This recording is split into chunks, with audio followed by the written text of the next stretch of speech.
था night duty. तो रास्ते में एक नवयुवती मिली, तो उसने कहा कि मैं रास्ता भूल गई हूं और आज आप अपने घर ले चलो।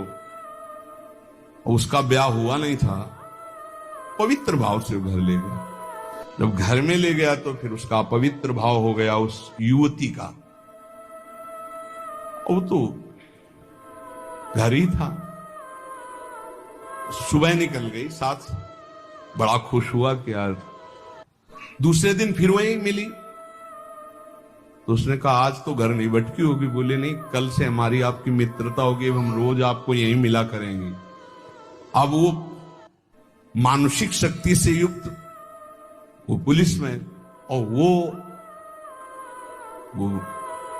प्रेतयोनि को प्राप्त, जिसे चुड़ैल कहते, ऐसी वो। अब वो तो महीना भर में वो सूख गया, पीला शरीर हो गया। वैद्य के पास गया तो वैद्य ने कहा कि ऐसी दशा किसी शारीरिक सहवास से नहीं होती, तुम्हारा कोई मतलब एक अलौकिक शक्ति है जो तुम्हारा शोषण कर रही, वो स्त्री नहीं है। उसने कहा फिर भी आप दवा हमें शक्तिवर्धन के लिए दीजिए, हम तो चलने लायक नहीं रह गए। तो पुरानी रद्दी में कहीं गीता जी के कोई परिचय में श्लोक जैसे लिखे तो पुराने उसमें गीता जी के श्लोक, उसमें उसने पुड़िया बना, वो पुड़िया ऐसे डाल ली और उसने जाके गुस्सा में दरवाजा बंद कर लिया कि आज से हम मिलेंगे ही नहीं, हमारा तो जीवन ही बर्बाद हो गया।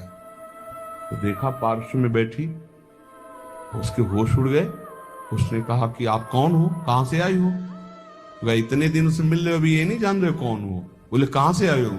वह झरोखे से आई। तो उसके होश उड़ गए, झरोखे से आई इसका मतलब। तो उसने कहा दूर क्यों हो, तुम आते ही हमारे को स्पर्श करती थी, आज स्पर्श। बोले पुड़िया हटाओ जेब से।